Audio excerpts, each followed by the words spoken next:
Choreographer Graham Lustig from New Jersey's American Repertory Ballet has created a new work based on the classic fairy tale Beauty and the Beast.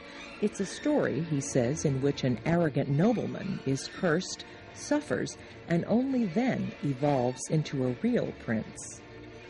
I was very inspired by this whole idea of this young nobleman who's then trapped in this hideous form. Lustig has given the ballet a distinctly New Jersey twist. I was attracted to the idea of Beauty and the Beast by setting it in the New Jersey pine barrens in the 1820s and giving it kind of a Mary Shelley type twist. So in other words, the beast in my story is the New Jersey devil.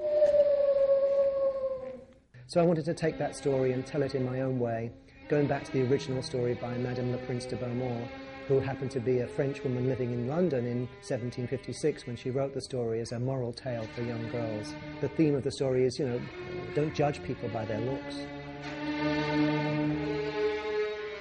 Well, the Jersey Devil was first seen in Leeds in about, I think, the 1760s, around the same time that over in London, Madame le Prince de Beaumont was writing the story.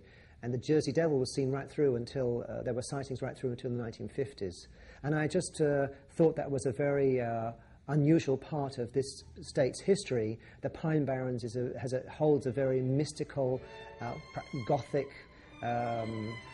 atmosphere. And I just thought that by setting the story there, it seemed to me the exact right setting. I've been there, I loved looking at the old sites, the old villages, and there's this an area of mystery. This Prince Charming has a little bit of a lesson to learn. He's arrogant, thinks he's much better than everybody else, so he's cursed. And the benefit of that curse is for him to realize that we're all equal. And so he, in that misshapen form, he cannot get her to see him. Occasionally their eyes meet, their souls touch, but she doesn't. She's uncertain until she's left him. She goes back to the father who's ill. And then, and only then, but through his absence does she begin to pine for him and return and free him with a kiss.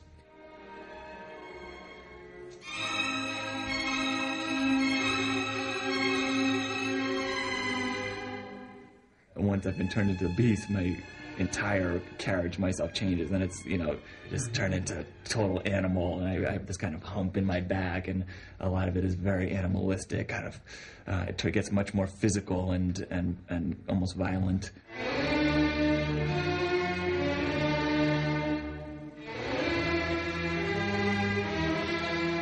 And then finally, when the spell is reversed and the beauty falls in love with me, then I take on more of a kind of ballet prince type of carriage. With a kiss of compassion, the spell was broken, and the beast was transformed. Choreographically, I could explore the bestial side of his nature, and then again try to pull him down so he could then try to behave and try to be a gentleman, try to dance and partner her in an elegant fashion, and then at times the beast in a sort of Jekyll and Hyde fashion takes over. I thought where there's a beast, there should be bones. And I found some old sketches and paintings of bone players. Bone players have originally bone, now wood clackers that are slightly curved. And I had a wonderful 89-year-old gentleman come from Philadelphia and teach the dancers how to play the bones. They're fashioned after real bones. They used to play with real animal bones. Now they're just made of wood. And they're held in your hand, and you rock your hand back and forth, and you get like a triplet sound from it as you do so.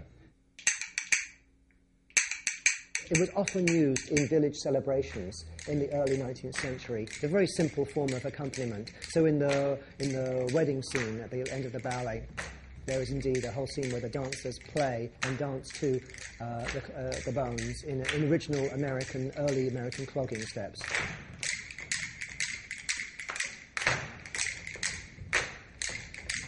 For me, I really enjoy dancing. It brings out kind of three different and very distinct characters. I start as a very arrogant man, and he's turned into the beast. And when he finally, falls in love and has the woman of beauty fall in love with him, the spell is reversed, and at that point I think he turns into a kind of more of a prince